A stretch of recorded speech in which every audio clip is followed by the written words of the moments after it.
नमस्कार, आप देख रहे हैं डॉक्टर साहिब, आपके साथ मैं हूं मुस्कान। दर्शकों, आज के इस एपिसोड में हम बात करेंगे और ये जानेंगे कि जब भी बच्चों का दांत आता है तो उन्हें क्यों डायरिया होता है, क्यों लूज मोशन स्टार्ट हो जाता है। आज हम इसी पे तमाम जानकारी लेंगे और जानेंगे कि इसका क्या कुछ इलाज है और क्या कुछ ऐसे में किया जा सकता है। इसी पे खास बातचीत करने के लिए आज हमारे साथ मौजूद है डॉक्टर संतोष कुमार। आपको बता दें कि ये बिहार के जाने माने नवजात शिशु रोग विशेषज्ञ हैं और साथ ही NMCH में कार्यरत हैं। सर नमस्कार, बहुत बहुत स्वागत है आपका। नमस्ते, नमस्ते। सर आपसे जानना चाहेंगे कि अगर हम बात करें बच्चों की, नवजात बच्चों की, तो हम अक्सर ऐसा देखते हैं कि जब भी उन्हें दांत आता है तो अक्सर ऐसा देखा जाता है कि उन्हें डायरिया की समस्या होती है, लूज मोशन शुरू हो जाता है, फीवर ये सब भी और वॉमिटिंग ये सब भी होने लगता है। मैं आपसे जानना चाहूँगी ऐसी स्थिति में क्या करना चाहिए और क्यों होता है। बिल्कुल बहुत अच्छा क्वेश्चन आपने पूछा। जो सबसे कॉमन समस्याएं हैं बच्चों में, खास करके अब एक चीज़ मैं बताना चाहूँगा कि जो दांत आना और डायरिया होना दोनों एक दूसरे से बिल्कुल रिलेटेड नहीं है। इसलिए रिलेटेड नहीं है क्योंकि क्या होता है, बच्चा जब ग्रो करता है ना 6 महीना, और दांत आने का जो टाइम होता है यूजुअली 6 महीना से स्टार्ट होता है, 7 महीना से, और वो 3 साल के एज तक में आपको दांत आने का बच्चों में चांसेस रहता है। और दूसरा क्या है, उसे इसको इसलिए जोड़ दिया गया है, ये एक तरह का भ्रम है कि दांत आ रहा है तो दस्त होगा। नहीं, ऐसा नहीं है। क्या होता है, बच्चा जब ग्रो करता है ना तो उसका माइलस्टोन जब बढ़ता है तो बच्चा, जैसे आप देखते हैं कि 4 से 6 5 महीने में वो पलटना शुरू कर देता है, 6 से 7 महीने में वो बैठना, फिर जो है सो वो गुरकना स्टार्ट कर देता है, जिसको हम क्रीपिंग क्रॉलिंग बोलते हैं 9 महीने में। तो क्या होता है, उस समय बच्चों में डेवलपमेंट का जो फेज है एक तरह का, कि हैंड टू माउथ, ठीक है, कोई भी चीज़ को पिक करना और मुंह में लेना, और उसी समय दांत आना शुरू भी होता है। तो उसको, तो बच्चा क्या होता है उस समय, आप बच्चा कोई भी चीज़ जो है ना नीचे से उठा के मुंह में ले लिया, और ये सबसे कॉमन कॉज है। ठीक है, उस समय उस कुछ भी गंदा चीज़ या नीचे का गिरा हुआ, ठीक है, मुंह में लिया, और उससे इन्फेक्शन ट्रांसमिट होता है।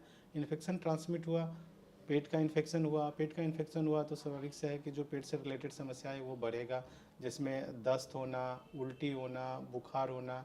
और उस एज में 6 से 7 8 महीने के बाद लगभग 3 से 4 साल तक वायरल डायरिया बहुत ही कॉमन है, जो हमारे देश में जन्म क्या कहते हैं, जो बच्चों में मृत्यु का सबसे कॉमन कॉज पहले था। अब काफ़ी उसमें सावधानी बरतते हैं माताएं, तो वो चीज़ का इंसिडेंस काफ़ी कम हो गया है। तो हम बिल्कुल नहीं, इससे रिलेटेड नहीं है कि दांत आना और दस्त होना। दस्त ये बच्चों का डेवलपमेंटल फेज है। और दूसरा, जब बाहर का खाना स्टार्ट होता है, बाहर का कुछ खा लिया, ठीक है, और सीजन चेंज हुआ तो उस समय भी इंटेरोवायरल का इन्फेक्शन का कॉमन होता है। उसमें 3 4 चीज़ का लक्षण, उल्टी होना, बुखार होना, दस्त होना कॉमन है। और जब कभी भी इस तरह का समस्या हो, आप इमिडिएटली अपने डॉक्टर से मिलें।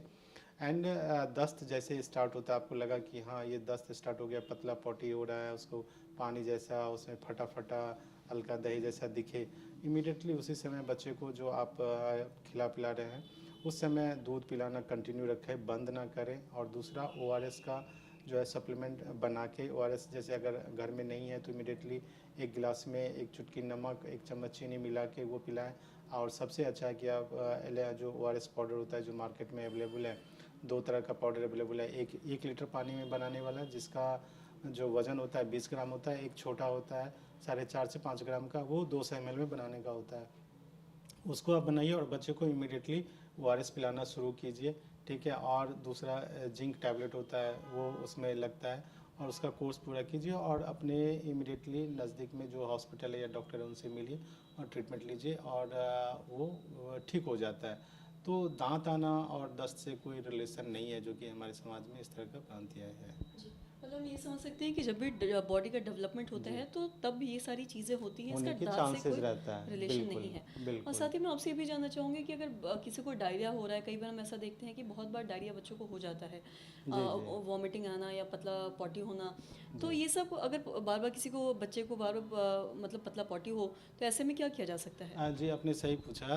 बार बार अगर हो रहा है तो आप खुद से मेडिकेशन ना लें। काउंटर, ओवर द काउंटर जो ड्रग या केमिस्ट देते हैं, मेरा ये सलाह रहेगा कि आप जब बच्चों में ये इस तरह का बार बार है तो आप अपने डॉक्टर से मिलें। आप नज़दीकी हॉस्पिटल, वहाँ बच्चे के डॉक्टर से मिलें, जांच कराएं। ठीक है, और जांच में चूँकि पेट में कई तरह का वायरल इन्फेक्शन है, बैक्टीरियल भी है, और अगर बैक्टीरियल है तो उसमें भी एंटीबायोटिक की नीड है। तो अपने मन से एंटीबायोटिक ना दें, और बच्चे के डॉक्टर से आप दिखाएं और उनका जो सलाह होगा, चाहे वो जांच के लिए या इलाज के लिए, वो फॉलो करें एंड ले, और ठीक होता है बच्चे। बहुत बहुत शुक्रिया तमाम जानकारी देने के धन्यवाद। लिए। तो आशा करते हैं दर्शकों की जो तमाम जानकारी है आपके लिए लाभदायक रही हो। तो आज की इस वीडियो में इतना ही। अगर आपने अब तक हमारे चैनल को सब्सक्राइब नहीं किया तो तुरंत कर ले, साथ ही हमारे फेसबुक पेज को लाइक करें। वीडियो देखने के लिए आपका धन्यवाद।